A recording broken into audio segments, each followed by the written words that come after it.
অজ্ঞানতিমিরান্ধস্য জ্ঞানাঞ্জন শলাকয়া চক্ষুরুন্মিলিতং যেন তস্मै শ্রী গুরুবে নমঃ। হরে কৃষ্ণ। আজকের বিশেষ জ্ঞাতব্য বিষয় শিব চতুর্দশী। ভগবান শিব ওম তৎপুরুষায় নমঃ। ভগবান শিব, তার স্থিতি জানাটা খুবই জরুরি। তিনি কোন লেভেলের? বৈষ্ণবানাং যথা শম্ভু, বৈষ্ণব শিরোমণি, বৈষ্ণব চূড়ামণি। তার পদ সর্বসত্য সংরক্ষিত। তার সেই পদ দখল করার ক্ষমতা কোনো জীবের নেই, কারণ তিনি মহান কৃষ্ণ ভক্ত। তিনি কৈলাসের পুণ্যাগরণে অরণ্যে সুশোভিত সর্বপুষ্পে সুমণ্ডিত এক সিংহাসনে উপবেশন করে মৃদুমন্দ বসন্ত ঋতুর সমীরণ প্রবাহিত স্থলে তিনি মাতা পার্বতীকে সদা সর্বদা গীতা মাহাত্ম্য শ্রবণ করান। তো এই শিব চতুর্দশী ব্রত ফাল্গুন মাসের কৃষ্ণ পক্ষে চতুর্দশী, ফাল্গুন মাসের কৃষ্ণ পক্ষের চতুর্দশী তিথৌ। অ্যাকচুয়ালি এই ব্রতটা কি বার করা উচিত? 8 মার্চ না 9 মার্চ, শনিবার না শুক্রবার? শনিবার এটা করা উচিত। তার কারণ হচ্ছে এটা ত্রয়োদশী বিদ্যা। ত্রয়োদশী বিদ্যা যদি হয় ব্রতখণ্ডে, আমি পরে আলোচনাতে ফিরে আসব, হরিবিলাসের হরিভক্তি বিলাসের ব্রতখণ্ডে তার বিশেষ উল্লেখ করা আছে, আমি আসছি পরে। অ্যাকচুয়ালি ভগবান শিব, তাকে উপাসনা করার একটা শ্রেষ্ঠতম সময় প্রত্যেক মাসের চতুর্দশী তিথি। কিন্তু এই যে 2024-এর কৃষ্ণ পক্ষের চতুর্দশী, এটা বিশেষ গুরুত্বপূর্ণ, ভগবান শিবের খুবই প্রিয়। এখানে উল্লেখযোগ্য বিষয় যে কৃষ্ণ ভক্তরা কি এই ব্রত করতে পারবে? কৃষ্ণ ভক্তদের কি প্রয়োজন আছে? যারা শৈব তারা তো করবেনই, কিন্তু কৃষ্ণ ভক্তদের এটা প্রয়োজন আছে। আমি কিছু শাস্ত্র সিদ্ধান্ত এখানে এনেছি। আমি সেখানে বলছি 8 তারিখে ত্রয়োদশী বিদ্যা থাকবে, এটা শুভ নয়। শৈবরা 8 মার্চ পালন করতে পারবেন, কিন্তু এটা বিশুদ্ধ মত, বিশুদ্ধ সিদ্ধান্ত মতে কিভাবে এটা পালন করতে হবে, যারা বৈষ্ণব তাদেরই এটা আবশ্যক কিনা। হরিভক্তি বিলাসের চতুর্থ বিলাসে 187 শ্লোকে, হরিভক্তি বিলাসের চতুর্থ বিলাসের 187 শ্লোকে বলা হয়েছে যে শ্রীকৃষ্ণের প্রীতি সাধনের জন্য এই শিবকে সন্তুষ্ট সর্বদা করতে বলা হয়েছে। মানে ভগবান শ্রীকৃষ্ণের প্রীতিবিধানের জন্য, তার প্রীতিবিধান একটা জীবের প্রকৃত স্বরূপ কৃষ্ণের নিত্যদাস এবং কৃষ্ণ প্রেম লাভ করা আমাদের প্রকৃত উদ্দেশ্য। এখন সেই কৃষ্ণ প্রেম লাভ করার জন্য হরিভক্তি বিলাসে আছে যে শিব ভক্তি যেন সর্বদা করা হয়। কারণ শিব ভক্তি যদি না করা হয়, আমরা ভাবতে থাকি আমি বিষ্ণু ভক্ত, কৃষ্ণ ভক্ত, আমার এসব করতে হবে না। ভ্রান্ত ধারণা, শাস্ত্র এটা বলছে না। তারপর হরিভক্তি বিলাসে শ্রীকৃষ্ণের প্রীতি সাধনের জন্য ওটা গেল কুর্ম পুরাণে। ভগবান শ্রী হরি ভৃগুমুনির কাছে স্বয়ং উল্লেখ করেছেন। কুর্ম পুরাণে ভগবান শ্রী হরি শ্রীকৃষ্ণ তিনি ভৃগুমুনির কাছে নিজেই স্বয়ং উল্লেখ করেছেন যে হরিভক্তি পরায়ণ ব্যক্তি বৈকুণ্ঠ গতি হয়। কৃষ্ণ কুর্মপুরাণে ভৃগুমুনিকে বলছেন যে কৃষ্ণ ভক্তি পরায়ণ ব্যক্তির বৈকুণ্ঠ গতি হবেই, কিন্তু যদি তারা শিব বিদ্বেষী না হন। যদি কেউ শিব নিন্দা করেন, শিব বিদ্বেষী হন, তাহলে তার এই কৃষ্ণ ভক্তি কোনো ফল প্রসব করবে না। এরকম পদ্মপুরাণের ব্রতখণ্ডে বলা হয়েছে যে শিব নিন্দুকেরা শিব নিন্দা করলে অথবা এই ব্রত না করলে ভক্তি ফলপ্রসূ হয় না। এই ব্রত না করলে পদ্মপুরাণে ব্রতখণ্ডে বলা আছে যে এই ব্রত যদি কেউ না করেন তাহলে কিন্তু তার এই কৃষ্ণ ভক্তি ফলপ্রসূ হবে না।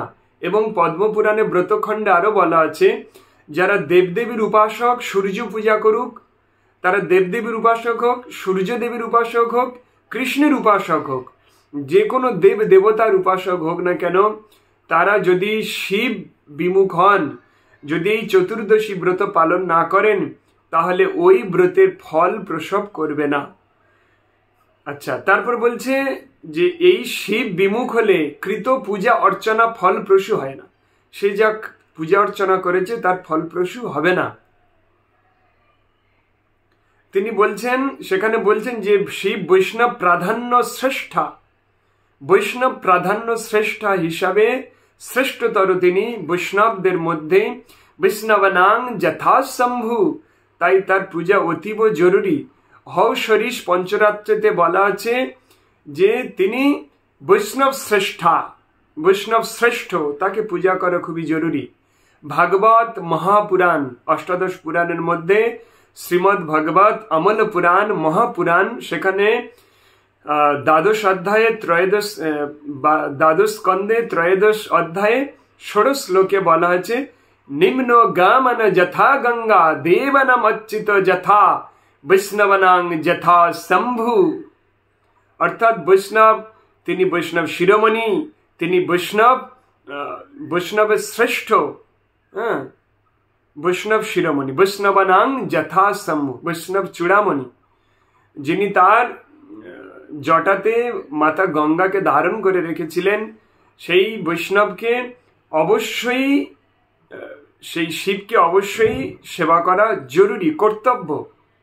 বৈষ্ণবরা কেন পালন করবেন? হরিভক্তি বিলাসে এবং স্কন্দ পুরাণে শ্রী হরিভক্তি সারবর্ষী, সেখানে বলা হয়েছে শিবজি হচ্ছেন শ্রী হরিভক্তি সারবর্ষী, অর্থাৎ হরিভক্তির সার নির্যাস প্রদান করেন, বর্ষণ করেন। হরিভক্তির সার, হরিভক্তির নির্যাস তিনি বর্ষণ করেন ভক্তদের উপরে। এবং তিনি হচ্ছেন সমস্ত তীর্থের সিকিউরিটি, তীর্থের তিনি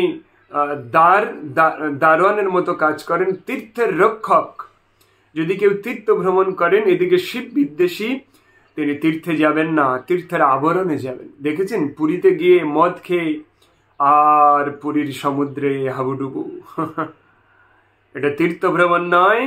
শিবের ত্রিশূলের দ্বারা এই তীর্থকে আবরিত করা আছে, আর তার বাইরে ওরা থাকে, হরি ভক্তি পরায়ণ। এবার আপনি বলবেন, কেন শিবজি তো গাঁজা খান, শ্মশানে থাকেন, আমি একটু মদ খেতে পারি না? না না, কে বলল? আপনি ভুল বলছেন। শিবজি তিনি কখনো শ্মশানে থাকেন না, তিনি ছাইভস্য মাখেন না, তিনি গাঁজা খান না। আপনি খাবেন বলে গাঁজা, শিবকে গাঁজাখোর বানিয়েছেন। আর শ্মশানে গাঁজা খেলে তো কেউ আপনার খুঁজতে যাবে না, তাই শিবকে শ্মশানবাসী বানিয়েছেন। অর্থাৎ আপনি মহাশিবের ভক্ত, আপনি শ্মশানে বসে গাঁজা খান। কোন পণ্ডিত বলেছেন আপনাকে এরকম করতে? এটা শাস্ত্র নয়, এটা শাস্ত্রের নামে ভণ্ডামি।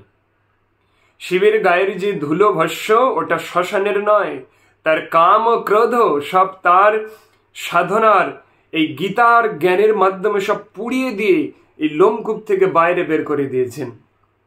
কাম বাসনাকে পুড়িয়ে বাইরে বের করে দিয়েছেন। ওই ছাই ওটা, ওটা শ্মশানের ছাই নয়। এইসব ভ্রান্ত ধারণার বশবর্তী হবেন না, কখনোই শিবকে দর্শন পাবেন না, শিবের কৃপাই পাবেন না।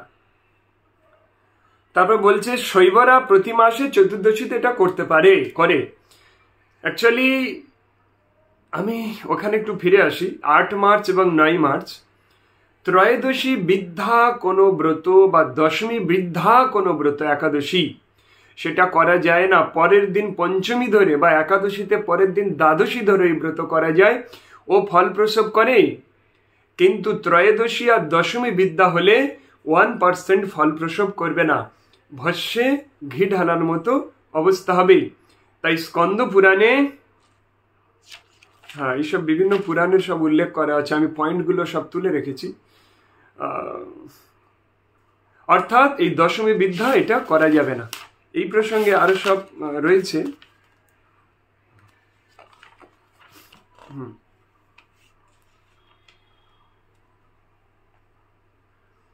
হ্যাঁ, এখানে বলছে যে 9 মার্চ এই হরিভক্তি বিলাস অনুসারে কি লেখা আছে?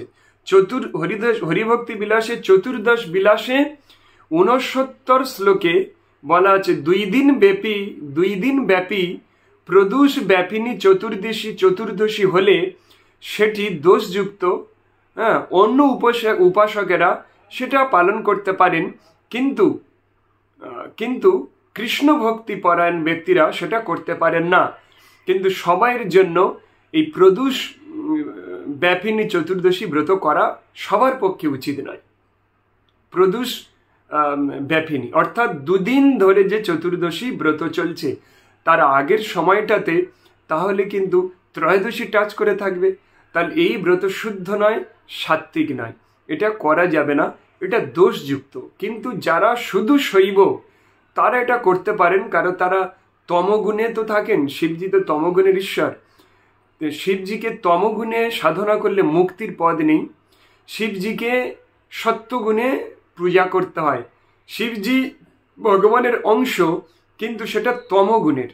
কিন্তু আমরা সেটা সত্যগুণের সাত্ত্বিক উপায়ে যদি করি তাহলে কিন্তু সঠিক ফল প্রদান করবে। তাহলে তমগুণে হলে কি হবে? ভূত প্রেত এইসব নিয়ে খেলবেন, ওইদিকে না যাওয়াটাই ভালো।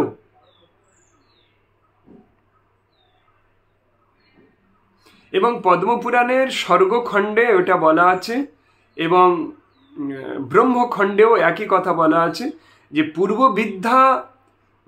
পূর্ব বিদ্যা যদি হয়, তাহলে পূর্ব বিদ্যা মানে পূর্বে দশমী বা ত্রয়োদশী যদি বিদ্যা হয় কোনো ব্রতের, তাহলে সেই ব্রত শুদ্ধ সাত্ত্বিক নয়, সেই ব্রত অনুষ্ঠান করা যায় না। এটা ওই হরিভক্তি বিলাসে চতুর্দশ বিলাসে 69 শ্লোকে বলা আছে, পদ্মপুরাণের স্বর্গখণ্ডে বলা আছে এবং ব্রহ্মখণ্ডেও বলা আছে। একটু খুঁজবেন, ওখানে পেয়ে যাবেন প্রথমের দিকে। এই প্রসঙ্গে আমি একটু আর একটা বিষয় রয়েছে স্কন্দপুরাণের নাগরখণ্ডে বলা আছে এই ভূমণ্ডলে স্থাবর এবং চর যত প্রকার শিবলিঙ্গ রয়েছেন এই ফাল্গুন মাসের চতুর্দশী নিশা যোগে দেবাদিদেব শিব সেখানে অধিষ্ঠিত হন। নিশা যোগে মানে রাত্রিকালে, নিশা যোগে রাত্রিকালে ভগবান শিবজি সমস্ত শিব লিঙ্গের মধ্যে সে প্রতিষ্ঠিত হোক বা অপ্রতিষ্ঠিত হোক সেখানে উপস্থিত হবেন তিনি। তবে এই প্রসঙ্গে বলবো, যাদের বাস্তুদোষ আছে ভয়ঙ্কর, তারা যদি একটা পারদের শিবলিঙ্গ রেডি করতে পারেন, সেখানে কিছু প্রাণ প্রতিষ্ঠার পদ্ধতি আছে, যদি করে বাড়ির ঈশান কোণে রাখতে পারেন, বাস্তুদোষ, অর্থ সমস্যা এবং যত রকম প্রেত বাধা, তন্ত্র বাধা, রোগ শোক, দুঃখ যন্ত্রণা, মানে এরকম নিমেষের মধ্যে হাওয়া হয়ে যাবে, ভ্যানিশ হয়ে যাবে। পারদের শিব হতে হবে। কেউ সেই পারদের শিবলিঙ্গ যদি নিতে চান, আমার কাছে নেই পারদের শিব, আর এখন বললে আমি আনিয়ে দিতে পারবো না, ও সব টাইম লাগে। আপনি যদি আনেন 9 তারিখে, তাহলে আমি সব প্রাণ প্রতিষ্ঠা করে দেব, আপনার বাড়িতে রাখতে পারবেন। এবং সেই প্রাণ প্রতিষ্ঠা শিবজি চলবে, ওই শিবজির উপরে একটা কাঠের তক্তা দিয়ে ওর উপরে যদি বসা যায় আপনাকে নিয়ে ঘুরবে। তবে এরকম করা হয় না, এটা দোষ লাগে। ওর পরিপ্রেক্ষিতে একটা নোড়ার উপরে এটা চালিয়ে দেখিয়ে দেওয়া হয় যেটা হয়েছে কিনা, পুরো প্রাণ এসে যাবে এবং ওই প্রাণযুক্ত শিবকে ওখানে রাখতে হবে।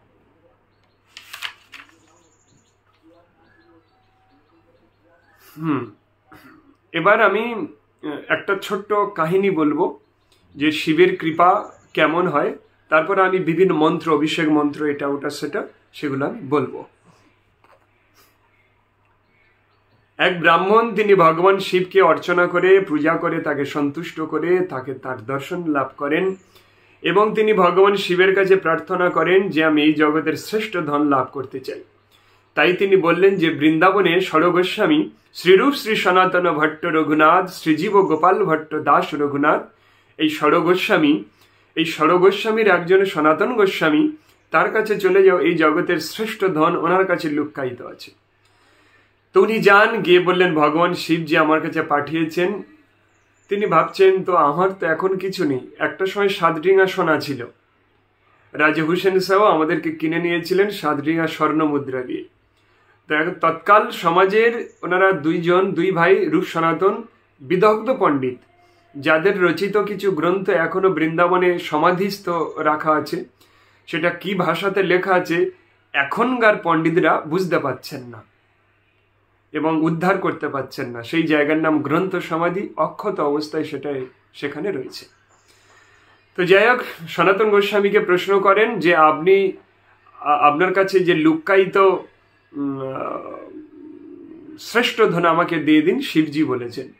তো শিবজি বলেছেন দেখে উনি তো চিন্তা করে, আছে এই আবর্জনা স্তূপে একটা জিনিস রেখেছি, চল চল চল চল ওই আবর্জনাটা খোল, ওখানে সব টয়লেট করে, ওটা তোল, খোল খোল, গর্ত কর। বলি এখানে শ্রেষ্ঠ ধন রেখেছেন, বলে এটা আর কোথায় রাখবো শ্রেষ্ঠ ধন, এইটাই তো উপযুক্ত জায়গা। খুলে একটা স্টোন পেয়েছে, টাচ স্টোন, স্পর্শমণি। বলে এটা তুই যেখানে ঠাকাবি সোনা হয়ে যাবে। বাড়িতে গিয়ে সব হাঁড়ি বাটি কড়া শিল নোড়া সব তো দরজা জানলা সোনা করে ফেলেছে। সোনা করার পরে লোভ ঠিক উত্তপ্ত জ্বলন্ত অগ্নির ন্যায়। তখন সে ভাবছে এর থেকে আরো দামি সম্পত্তি না সনাতন গোস্বামীর কাছে থাকলে এটাই টয়লেটের জায়গায় রেখে দিয়েছিলেন, আমি গিয়ে ধরবো। আরে সনাতন গোস্বামী, আপনি কেমন ব্যক্তি, আপনি আমাকে এই সামান্য এইটুকু দিয়ে ছেড়ে দিলেন? আপনি এটা আবর্জনা স্তূপে রেখেছিলেন কেন? আপনার কাছে এর থেকে আরো দামি কিছু আছে কি না? সে তো আছে ভাই, তুমি কি সেটা নিতে পারবে? সেটা যদি নিতে চাও তাহলে এই সমস্ত সোনাগুলো এই সমুদ্রের স্রোতে বিসর্জন দাও, যাতে পরে খুঁজলে আর ওটা না পাওয়া যায়।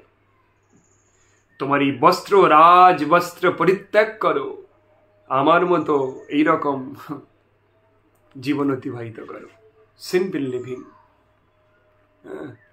সব পরিত্যাগ করে শিবের কৃপায় সনাতন গোস্বামীর মাধ্যমে তিনি কৃষ্ণ নামে দীক্ষা লাভ করেন এবং হরে কৃষ্ণ মহামন্ত্র জপ করে নিত্যধাম বৈকুণ্ঠে চলে যান। পুনরপি জনমাং পুনরপি মরণাম জননী জঠরে পুনরপি শয়নম। যেখানে গেলে আর মাতৃ জঠরে জন্ম নিতে হয় না, 10 মাস 10 দিনের যন্ত্রণা ভোগ করতে হয় না, যেখানে গেলে মৃত্যু নেই, যেখানে গেলে বার্ধক্য নেই। নতাদ ভাষাইতে সূর্য ন শশাঙ্ক ন পাবক যদ্গত্ত ন নিবর্তন্তে তদ্ধম পরমং মম। এখানে সূর্যচন্দ্রের প্রয়োজন হয় না, ন শশাঙ্ক ন পাবক, সূর্যচন্দ্রের প্রয়োজন হয় না আলোকিত করার জন্য। আমার ভক্তদের শরীর থেকে দিব্য জ্যোতিতে এটা আলোকে উদ্ভাসিত হয়ে থাকে, আর এই পৃথিবীতে আর তাকে ফিরে যেতে হয় না। এখানে যদি একবার কেউ আসতে পারে, শিবের কৃপায় সে ভগবত ধামে চলে যায়। এবং আরো জ্ঞাতব্য বিষয়, ভগবান শিব কারণ সমুদ্রের তীরে দাঁড়িয়ে থাকেন, উপস্থিত থাকেন। পৃথিবীর উপরে যে 7টা লোক, পৃথিবীর নিচে 7টা লোক। নিচে হচ্ছে অতল, বিতল, সুতল, তলাতল, মহাতল, রসাতল, পাতাল। এর উপরে হচ্ছে অতলের উপরে হচ্ছে ভূলোক মানে পৃথিবী, এর উপরে আছে ভুব স জন মর তপ সত্য, এই 7টা লোক। এর উপরে আছে বিরজা নদী, কারণ সাগর, যার জল এই গঙ্গা। ওই কারণ সমুদ্রের জল, ওই কারণ সমুদ্রের পানি স্বর্গলোকে অলকানন্দ, পৃথিবীতে গঙ্গা, আর পাতালে ভগবতী। বিভিন্ন নামে তিনি বিভিন্ন জায়গায় বিরাজিত, শ্রীকৃষ্ণের শক্তি বিশেষ। তো সেই কারণ সমুদ্রে কেউ মুক্তিকামী, যার মুক্তি হতে চলেছে, কারণ সমুদ্রের তীরে তাদেরকে দাঁড় করে দেয়া হয়। ওখান থেকে শিবের সেই ষাঁড় আসে, তার লেজ ধরে ওই কারণ সাগর পার হয়ে যেতে হয়। যদি কারোর সম্পূর্ণ স্বীকৃতি প্রাপ্ত না হয়, তাহলে শিব তাকে একটা লাথি মেরে ওই কারণ সাগর পার করে দেয়, যেটা বৈকুণ্ঠের গড়খাই, ও সে বৈকুণ্ঠ প্রাপ্তি হয় শিবের পাদস্পর্শে। শিবকে এভাবে নেবেন না। তাই প্রত্যেক বৈষ্ণবকে উচিত শিব চতুর্দশী ব্রত পালন করা, শিব ওই দিন উপবাস করা এবং রাত্রি ভোর জাগরণ করা, এবং সেই মন্ত্র হরিভক্তি বিলাস অভিষেক মন্ত্র, অভিষেক বলতে পাদ্য, অর্ঘ্য, বিভিন্ন রকম পঞ্চগব্য দিয়ে দুধ, ঘি, মধু, গঙ্গাজল, গোময়, গোচনা, দধি, এগুলো দিয়ে তাকে স্নান করানো। বিল্লপত্র, সেখানে মন্ত্র হচ্ছে, একটু শুনে সবাই লিখে নেবেন, আমার লেখার সময় নেই। ওম নমঃ শিবায়। আর যদি কেউ এগুলো শিখতে চান, আমি যোগাযোগ করুন, হোয়াটসঅ্যাপে দিয়ে দেবো। ওম নমঃ শিবায় পঞ্চব্রহ্ম মন্ত্রৈর্বা গন্ধ পুষ্প তিলমাস গোধূমাদীনা মহাপূজাং কৃত্বা অদ্যায় নমঃ ওম বমায় নমঃ ওম তৎপুরুষায় নমঃ। পঞ্চগব্য তিল ও বিল্লপত্র মন্ত্র ওম নমঃ শিবায়, প্রথমের লাইনটা একই, তারপর ওম অদ্যায় নমঃ ওম বমায় নমঃ ওম তৎপুরুষায় নমঃ ওম অঘোরায় নমঃ ওম ঈশানায় নমঃ ওম পঞ্চ বক্ত্রাণি পুষ্পাদিতি সম্পূজ্য পশ্চাদিষ্ট পুষ্পানং সমর্পয়েত। এসব বিবিধ প্রকার মন্ত্র, অর্ঘ্য মন্ত্র গৌরী বল্লভায় দেবেশ সর্বঢ্য শশী শেখর বর্ষ পাপ বিশুদ্ধার্থম অর্ঘ্যং মে প্রতিগৃহ্যতাম। জানেন, ভগবান কৃষ্ণের পিতা নন্দরাজ পর্যন্ত গোপীদের আদেশ দিয়েছিলেন যে তোমরা শিব চতুর্দশী ব্রত পালন করো। অম্বিকা বনে তারা উপাসনা করতে গিয়েছিল, বৃন্দাবনের অম্বিকা বনে তারা শিব চতুর্দশী করতে গিয়েছিলেন গোপরা। এবারে প্রার্থনা মন্ত্র হচ্ছে বৃন্দাবনী পতে জয় সম সম মৌলে সনক সনন্দন সনাতন নারদেয় গোপীশ্বর ব্রজ বিলাসী যুগঙ্গ্রি পদ্মে প্রেম পজ্জাচ্চ নিরুপধি নম নমস্তে। প্রার্থনা মন্ত্র।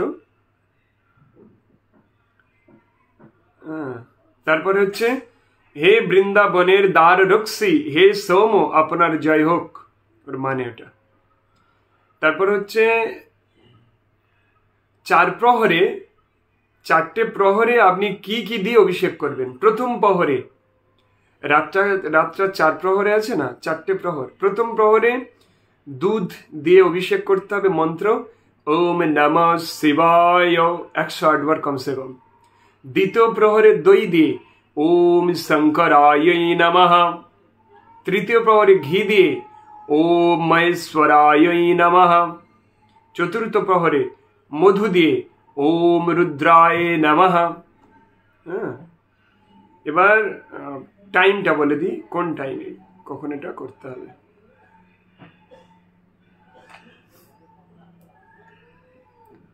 প্রথম প্রহর হচ্ছে 6:25 PM থেকে 9:28 PM। প্রথম যে অভিষেক হবে প্রথম প্রহরে, টাইম 6:25 থেকে 9:28 মধ্যে। দ্বিতীয় প্রহর 9:28 থেকে 12:31 মধ্যে। তৃতীয় প্রহর 12:31 AM থেকে 3:34 AM মধ্যে। চতুর্থ প্রহর 3:34 AM থেকে 6:37 AM মধ্যে ওই অভিষেকটা করতে হবে।